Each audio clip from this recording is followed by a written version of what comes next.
We welcome Sean Fitz from Blue White Illustrated. And I said we had to have Sean on the other day. We were doing the Dear Andy show, and I got asked to explain something I say a lot. And it is, I'm talking about a certain coach, and I'll say, this guy's job is to win the national title, whether he realizes it or not. And I said it a lot when Brian Harsin was coaching at Auburn. I've said it a lot about Billy Napier at Florida. And I realized those guys weren't about to win the national title, but their fans think they should be, and their administration tends to go along with that, and they'll fire coaches for that. And so we made a list, and I said I got to have Sean on because I don't know if I should put Penn State on this list. Like, I think I know where the fans are at, Sean, but I don't think the Penn State administration is the type of group that's going to be like, well, your job's to win the national title. If you don't start making progress, you're out of here. Like, I don't get that sense. Am I off? I don't think from an administration standpoint, by the way, thanks for having me on again. Love the show. I don't think that from an administrative standpoint that Penn State's there. It's never been the ruthless cut them up type of, if you don't win this X amount of games, then you're out of the door. And, to be on James Franklin's side here, he has won X amount of games. He has won 11 games 4 times and 10 games last season, so it's to me, it's more about the currency changing in terms of wins. Like, with the playoff, it's very different than it ever has been. From an administrative standpoint, I don't think so. You look at what Penn State has done, and they've been through the muck. Obviously, after the Sandusky stuff, they've switched presidents, they've switched athletic directors. Pat Kraft there now, I think, is a big Franklin ally, and I think Neely Bendaputi, the new president as well. There's a lot more alignment, and that's something that James Franklin, and actually, if you talk to all the people in that building, it's easier to get things done. And for the longest time, Penn State has been an administrative bureaucratic nightmare in terms of getting stuff done. Joe Paterno was able to do what he could do, like in terms of making phone calls, making guys, just get the job done. Very few questions asked. Obviously, you have the Sandusky stuff, you have the post Sandusky stuff where they have to jump through all the red tape, and then there's more red tape at the other end of that. And then all of a sudden, it's very different. It's very different to get things done. You went through the facilities arms race, which I don't know if it's dead, but it's, it has moved to a different battlefield in terms of NIL. And, that was really hard for Penn State to deal with and navigate those waters. And of course, the money that comes with it. And now you find yourself sort of in a similar situation with NIL, and they're kind of struggling in terms of, finding the whales and finding the right people to foot that bill. And we can argue all the time about why the system is not the optimal system to get that done, to have fans pay that bill, which is not. But Penn State is still, struggling in that aspect. So I think from an administrative standpoint, they're better than they've been in a long time. And I think that that's okay. And that's in the right direction. They're pretty well aligned, but I don't think this is a situation where, if Bo Pelini wins only 9 games, he's out the door. This is not that situation. Well, and I've got some good news for you on the NIL front, because that House case settlement probably means all of this is coming under the umbrella of the athletic department. So Pat Kraft and company will be in charge of that from now on. It probably will make that part easier. But I like that you pointed that out, because I'm not sure. I'm sure most Penn State fans understand this. I don't know that the average fan of somebody else who watches a lot of Penn State football on Saturdays understands this. The bureaucratic nightmare is the right way to describe it. Like, James Franklin lost a beloved director of football operations because they would not give the man a title, not extra money, just wouldn't put a title on his name. And like, now it seems like under Pat Kraft, they operate a little more similar to Michigan, Ohio State, the SEC schools on that front. Well, you came out of the Sandusky stuff, and it was the Penn State will do anything to win at football mantra, nationally. Right. That was the thing that they had to overcome. And because of that, you saw, I don't want to call it equality, but you saw Penn State draw back football in favor of some other things to make it appear as if football was not the king. This is college football. Like, this is why you have the show. College football is the cash cow. College football is king, and you have to treat it as such. And you got to treat it with NIL facilities and all that kind of stuff to pour in the money, to make the money to, Penn State's got a ton of varsity teams that they have to support with football. And I think that this administration is kind of on board with that. And I think that I'm not saying everything is in the past, because it's never easy with anything really, but everything is much easier than it used to be. fewer phone calls need to be made, fewer papers need to be filled out, etc. And I think Penn State's kind of gotten past that win at all costs above everything, that they had to deal with in the last 10 years. Yeah, and the thing was that came from a very specific thing. They were not acting like that in terms of how they spent their money, and that's the difference. And now I will say, it seems like those schools I've had on my list, they have for a long time basically given the coach whatever the coach wants, and they expect results from that. So that might change the administrative view of things as they go forward. But also, it's a different world. Expanded playoff, expanded Big Ten, different schedules. I saw one of the sports books came out with lines recently for some different Penn State games. There looks like they're going to be favored against USC and favored against Wisconsin, and not that far off from Ohio State, which is, Ohio State may be the most talented team in the country, and that one kind of shocked me a little bit.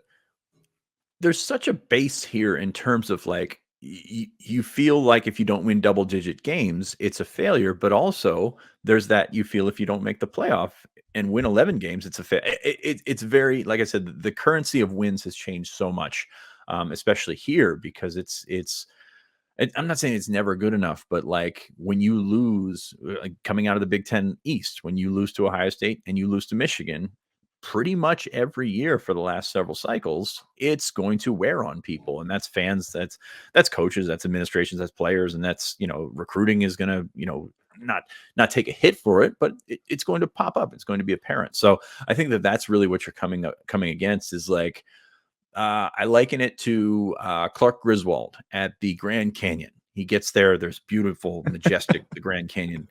And you put your arm around Ellen and you look, okay, great. And we got to get to the next thing. It's the next thing. It's the playoff. It's the national championship. And, Wally World, the 4-man playoff it wasn't there for Penn State. And we've talked on the show before about how the 12-team playoff can probably benefit Penn State, or would have benefited Penn State more than any other program in the country. So I think that's kind of where things are there. It's just waiting for that next thing. I mean, Penn State's national championships, the last one was 1986. I was 2 years old. I turned 40 this year. It's a long time ago. And you can argue, obviously, 1994 should have been a national championship for them as well. But we're not doing that show today. But no, we can relitigate with the Nebraska fans. They're all in the same league now. But on Sean Callahan, man, he's a great dude. I know you love to have him on, but maybe yes, I would love to have you guys debate something that happened when you were each 8 years old. It would be tremendous. Like, if you want to see all these new Penn State opponents, like they are playing USC, they're playing UCLA. They get Wisconsin this year, which was an old Big Ten opponent, but that wasn't a year in, year out opponent. You want to follow the Nittany Lions.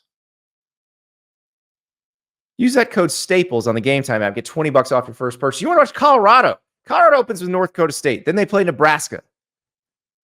Then they go into, they play Colorado State again. They get a Big 12 schedule. Like, they're going to Orlando to play UCF at the Bounce House. You want to go see Coach Prime and go to Disney World at the same time. You can do that with Game Time. They have tickets, last minute tickets too. So I was in Jacksonville over the weekend. I had to go to my kids' game. They were playing up there. I'm having dinner before the game, and I see all these people dressed up like they're going to a country show. And I'm like, wait a second, what's going on here? Oh, Luke Combs is playing at the Jaguars Stadium. This was like 45 minutes before the concert started, and I could get in for $67 on Game Time. So if I hadn't had to go to the game, I could have just gone to the show with a Game Time ticket. So download that Game Time app, redeem the code Staples, get $20 off your first purchase. I'm telling you, it is the best way to get your tickets, especially last minute, especially when it's those highly sought after, sold out events. Go to Game Time, redeem code Staples, $20 off your first purchase. But yeah, so I guess the 2016 probably qualifies as getting to Wally World and it's closed. I think that's probably if we're going to torture that analogy a little bit more. But let's talk about where Penn State's at right now, because the transfer portal is closed. They had a little activity there, a little flurry there at the very end. It seemed like in that group that jumped in, Malik McLean, London Montgomery, Golden Israel Achumba, King Mac. It seems like King Mac, the safety, is the one that would sting the most. Yeah, that's the one that I look at, and not only 2024, he's a fourth safety. Penn State's going to play a lot of 3 safety looks this year, so you got a guy that gets a stinger or something, and all of a sudden he's a starter.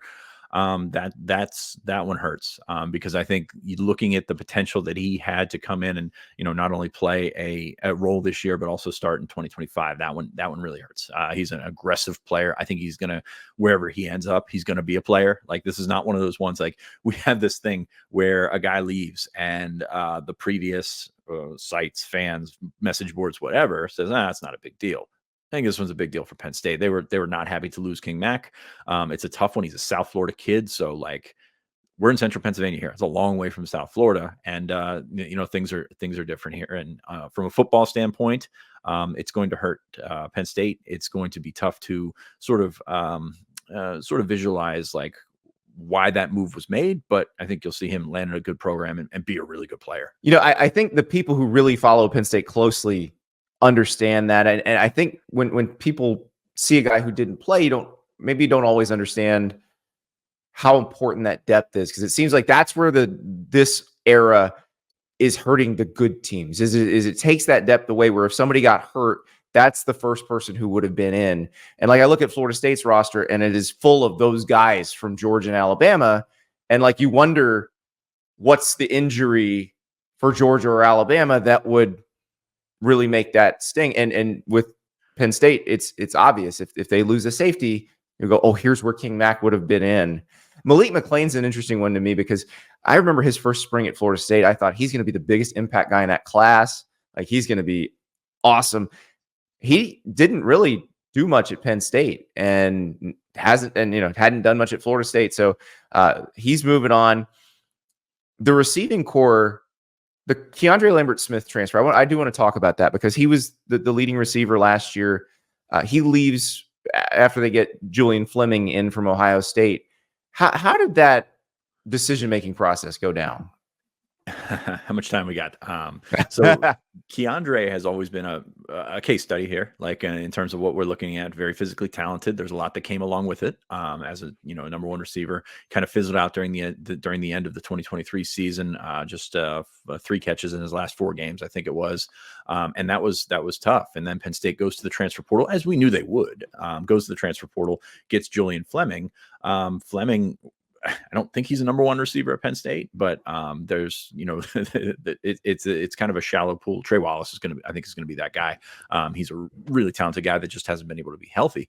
But you look at what's in that room, and they needed some sort of reset. I know my colleague Nate Bauer said this winter that they were probably going to essentially blow it up. It didn't happen in the winter transfer portal. It did happen in the spring transfer portal, but Keandre went through spring ball, and these guys talk. These guys know what other figures are floating around and things like that. And I think there was a bit of a jockeying there. And Keandre thought that he was probably undercompensated for what he was trying to do, and maybe thought that other guys were being treated better. And I think that's where he found himself. And it's tough once you cross the line. It's tough to come back from that once you've convinced yourself of those things. So it's going to be interesting to see how that one comes together at Auburn. Like I said, all the physical talent there. Like, he's got a lot going for him there.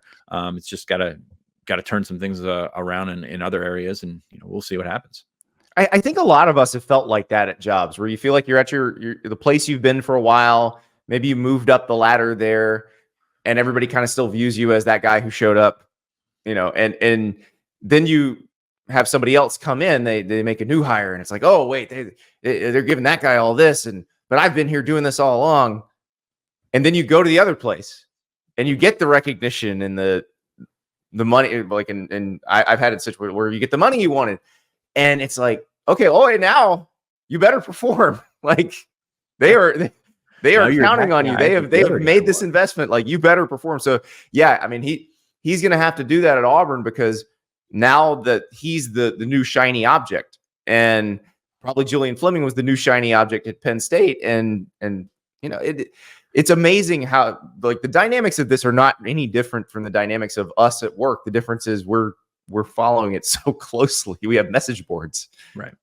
Yeah, it's going to be very interesting to follow that one because as you know, it's more it's more expensive to go out and bring somebody in than it is to retain, and that's you've got a certain budget where you try and keep your guys happy, and you try to keep everyone individually just sort of motivated in that sense, and then all of a sudden you bring in a guy that's going to cost twice as much, just for instance, twice as much as retention costs, and that's tough to get over, man. Like, and I get it. There's a lot at play here, and there's a lot of respect, disrespect, all that kind of stuff. But yeah, when it comes down to it, it's going to be football, and it's going to be very interesting to see how Keandre can put it together in that last year. Like I said, I've always been a fan of his physical talent. There's a lot that goes with it, and if he can put it together, Auburn could have something there. And it's just a matter of finding the right and turning over the right stones. So I don't know how it's going to work out down there, but more power to him for going about it and getting it the way that he wanted to get it. So we'll see what happens. On the subject of receivers with physical talent, you mentioned Trey Wallace, and that's a guy that comes into this season with big expectations and big hopes, because that it feels like if Penn State can develop a dynamic passing game, or at least a threat of being able to beat you downfield, it changes everything for that offense.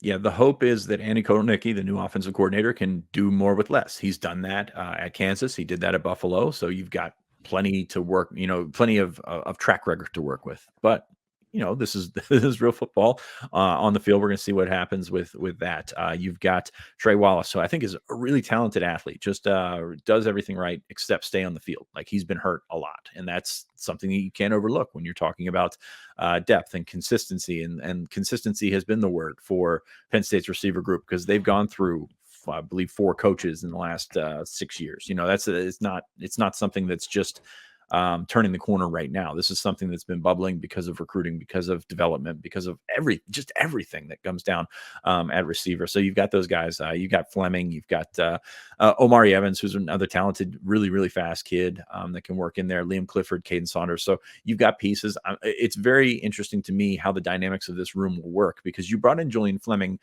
not only to be a productive guy, and he's a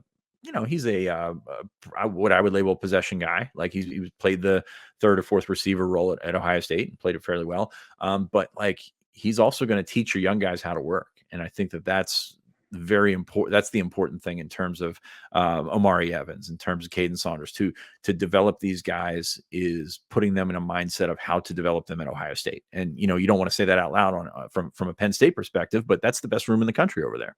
Yeah, so they're pretty good at receiver at Ohio State. So any tips they can get would be handy. Now, you mentioned Andy Kotelnicki, and his offense at Kansas was a blast to watch. Now, watching the spring game, which did not include multiple Penn State starting offensive linemen, like, they weren't going to show us anything in that game. What do you like? Whose role do you expect to be a little bit different, or how do you expect things to be different, say, for Drew Allar in this offense under Andy Kotelnicki? I think, even though with all the turnover that they had in the offensive line, that they're going to try and run the football quite a bit. They've got Nick Singleton, they've got Katron Allen, and they can also use those guys as receivers. You can put Singleton in motion, put him in the slot, and you just play your matchups a little bit better. It seemed like Penn State was very cookie cutter in terms of last year. And you mentioned that Andy Kotelnicki's offense was very fun to watch at Kansas. They haven't had a fun offense to watch here for a while. Like, and that's just from an entertainment standpoint. That's since Joe Moorhead, really. Yeah. I mean, it's been Saquon Barkley tends to make things fun. Yeah, he does. He did those things. He still does those things. But Trace McSorley, Mike Gesicki, just the guys that they had in line. And I don't know that they have that at receiver to make it as fun on a consistent basis. But they've got some talent to work with all over the roster. The tight ends are pretty good. Tyler Warren's a pretty good tight end. You've got the running backs, and still, this team is going to be defense focused. Tom Allen is going to be the guy that sort of steadies this. It's going to be different than Manny Diaz, but it can be productive. We know Tom Allen's a pretty good football coach. So I think that you're going to see more of that. And it's just how much out of the shell can Andy Kotelnicki take them? I don't know. I think that, you take the spring game, you throw it out. Not only did you not see an offense, you also had 40-mile-an-hour winds that, was right. Garbage day, just a terrible day. The next day was 70 degrees and sunny. It was ridiculous. Same things with Luke Combs. Luke Combs was here last weekend. It was the same exact thing. Crappy day on Saturday, great day on Sunday. That's what we get in Central Pennsylvania in April. It's part of the deal that we signed up for. That's brutal. That is brutal. I was in Jacksonville for a lacrosse game this weekend, the same time Luke Combs was playing the football stadium there, and they got the perfect night. They got the perfect night for that one. Unfortunately, I was a few miles away. But you know, you mentioned Kotelnicki, and I will, because Penn State does have a personnel grouping that is intriguing here. Because what Kotelnicki would do at Kansas, they had Jalen Daniels, obviously very dynamic quarterback, but they played Jason Bean a lot too because Jalen Daniels was frequently hurt. So when they were both healthy, Andy Kotelnicki had situations where he would put them both on the field at the same time. And I realized that Drew Allar is not a Jalen Daniels type quarterback, but Bo Pribula is. Yeah. And I could see it. You definitely could see it. And I think Penn State fans, they're a little scarred because they tried to do that a couple years ago with Tommy Stevens in the Lion position. And it was very interesting for a couple plays. And then it became the same thing. It was kind of like how the T formation evolved, and the T formation was deadly. And then all of a sudden last year, they kind of got stifled. So the evolution of the offense at Penn State seems to go up and then plateau, and then that's what you've had. But yes, I think Bo is a better fit for the system overall, just in terms of his athleticism. Doesn't have the talent, doesn't have the arm. He has talent. He doesn't have the same arm talent that Drew has. But it's very interesting to see how that's going to work. And I think Penn State fans so scarred by that, as you often get. This is kind of the theme of our conversations here. Penn State fans scarred by X. You're going to see Bo on the field. You're going to see him sort of bring that playmaking ability. But from a down-to-down basis, you're going to stick with Allar. And I'm very curious to see what the short to intermediate passing game gives you, because I don't know that I look at this roster and see that anybody's going to just kill you down the field or you look at those Joe Moorhead offenses. Mike Gesicki was such a threat because he could beat you down the field, even though he wasn't a 4-4 guy or anything like that. But like his size and that thing and that combination really, put them over the top and made them dangerous. So you're gonna have to find those guys. Is Tyler Warren that guy? I don't know. Are any of those receivers that guy? I don't know. But I do think we see more in terms of a passing game with through the running backs that can make things work. Well, I cannot wait to see it. Sean, thank you so much. And now I know that Penn State does not have to be on that list. Maybe they win some games, go to some playoffs, and they do get on that list. But right now, James Franklin, enjoy, breathe, because you don't have to deal with that. Yeah, as a college football coach, they don't breathe. That's something that went away for about 15 years ago or so. But that is true. Sean, thank you so much. My pleasure. Thank you so much for watching. Just a reminder, subscribe to this channel right here so you never miss an episode of Andy Staples on 3. And oh, by the way, watch all the other great videos on the On3 Sports YouTube channel.